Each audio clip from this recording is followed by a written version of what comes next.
भारत की जहां नींव रखी गई थी, जहां हिंदुस्तान का ही नहीं एशिया के पहले स्मार्टेस्ट सिटी की नींव रखी गई थी, यह वह जगह है। 1 अप्रैल 1952 को पंडित जवाहरलाल नेहरू ने इसी जगह देश के सबसे पहले, एशिया के सबसे पहले plant city, smartest city Chandigarh की नींव रखी थी। यह जगह आज उपेक्षित है, लेकिन इसने एक बड़ा खाका खींचा था। इसने बताया था कि किस तरह से एक प्लांट सिटी बनता है, जिसमें एक प्लानिंग होती है। एक बंजर जमीन, उस जमीन पर किस तरह से एक सुंदर सा शहर बसाया जाता है। आज यहाँ की संपत्तियाँ, यहाँ की प्रॉपर्टी इतनी महंगी, जो देश में सबसे महंगी है, क्योंकि 114 स्क्वायर किलोमीटर के चंडीगढ़ में जमीन नहीं बढ़ सकती, क्षेत्र नहीं बढ़ सकता। पंजाब, हरियाणा, हिमाचल, जम्मू कश्मीर के लोगों की एक तमन्ना होती कि वो चंडीगढ़ में अपना घर बनाएं, और इसीलिए तमाम सारे लोग जिनके पास बहुत पैसा होता है वो यहाँ अपनी प्रॉपर्टी खरीद के एक घर बना के छोड़ देते हैं, भले ही वो कहीं रहें, बीच बीच में आते हैं, रहते हैं। जब कोविड का दौर चला तो ये शहर सबसे ज़्यादा सुरक्षित था इस देश में, क्योंकि इसकी बसावट ऐसी है, इतने प्लांट तरीके से बसाया गया कि कहीं पर भी कोरोना न फैलने पाए। बाज़ारों में भी इसकी व्यवस्था है, पार्किंग की भी व्यवस्था है। आप समझिए कि 1952 में जो प्लानिंग की गई उसका असर आज ये है कि 2022 में भी पार्किंग की कोई गंभीर समस्या नहीं आती है। आज भी खुले डुले पार्क हैं हर सेक्टर में, हर घर के 150 कदम की दूरी पर आपको पार्क मिल जाते हैं, ग्रीन बेल्ट मिल जाती है। आज भी एशिया में, पूरे एशिया में अर्बन फॉरेस्ट्री का ये नमूना है शहर। इस शहर को क्या दिया पंडित नेहरू ने इस शहर के लिए? जो सबसे बड़ी चीज़ बनाई कि इसी शहर में आपको गांव भी मिलता है, इसी शहर में आपको शहर भी मिलता है, इसी शहर में आपको इंडस्ट्री भी मिलती है, इसी शहर में आपको छोटे छोटे रोजगार भी मिलते हैं। यहाँ गरीब लोगों के लिए चीप हाउसेस हैं, जिसे झुग्गी कहा जाता है। यहाँ झुग्गी नहीं होते, उन्हें कॉलोनियाँ कहा जाता है, और वो कॉलोनियाँ बड़ी इतनी सुव्यवस्थित हैं, कुछ कहना नहीं। मनमोहन सिंह सरकार में जो 1 कमरे की कॉलोनियाँ मिलती थी वो 2 कमरे की मिलने लगी, जिससे परिवार अच्छे से रह सके। यहाँ के स्कूल मॉडर्न स्कूल हैं। यहाँ के सरकारी स्कूलों में एडमिशन कराने के लिए सिफारिशें लगती हैं।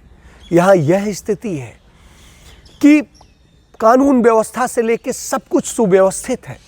पर कैपिटा सबसे ज़्यादा यहाँ पर पॉपुलेशन है, डेंसिटी है। पर कैपिटा यहाँ पर सबसे ज़्यादा पुलिस फोर्स है। पर कैपिटा यहाँ पर सबसे ज़्यादा प्रशासनिक ढांचा है, अपना नगर निगम है। लेकिन यहाँ अव्यवस्था नहीं होती थी।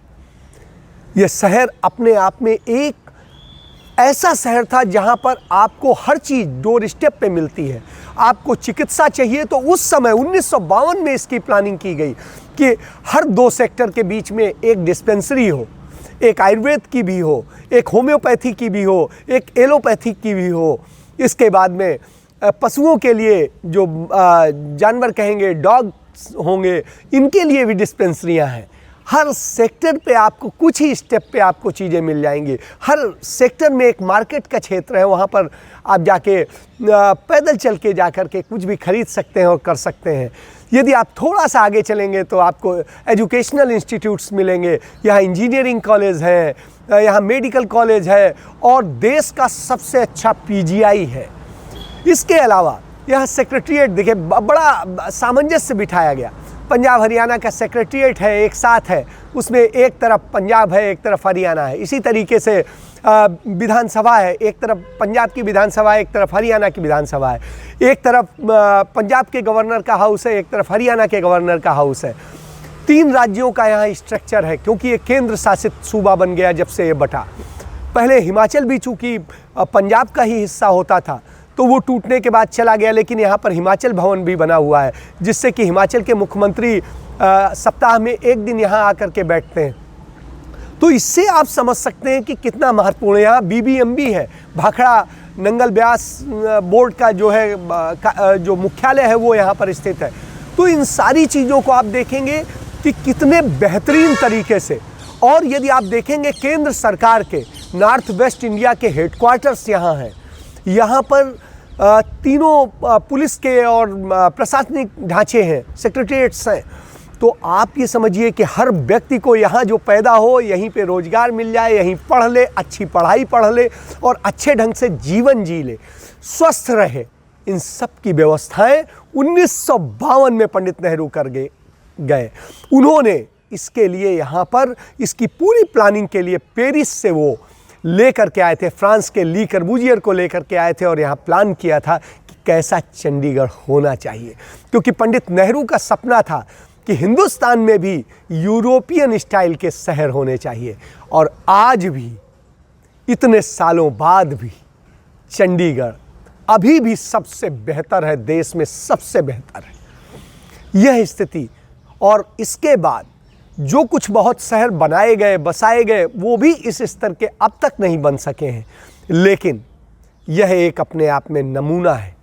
लेकिन हमारे लिए दुर्भाग्यपूर्ण ये है कि अब जो सरकारें आ रही हैं उसमें क्रेडिट मिलता है पंडित नेहरू को, तो उस क्रेडिट को कैसे ख़त्म किया जाए, इसलिए उनके ये ले स्टोन जो है जहाँ पर उन्होंने नींव रखी थी, नींव पत्थर है, उस पत्थर की जगह को भी उन्होंने बिल्कुल खुर्द बुर्द कर दिया है, तोड़ दिया है और इसे भी ख़त्म कर रहे हैं। तो इस गुमनामी में जी रहे शहर के लोग भी नहीं जानते हैं कि कहाँ पर वह नींव पत्थर है।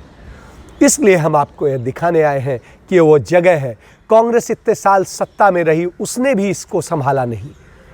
तो ये दुर्भाग्य की बात है कि कांग्रेस नेता मलाई खाते रहे, लेकिन उन्होंने अपनी विरासत को नहीं संभाला। जो किया गया 70 साल में वह नहीं बता सके, दिखा सके, तो इससे ज़्यादा दुर्भाग्यपूर्ण और क्या होगा। हम फिर मिलेंगे कुछ और नई जानकारियों के साथ दोबारा। कैमरामैन सुनील शर्मा के साथ अजय शुक्ल, धन्यवाद।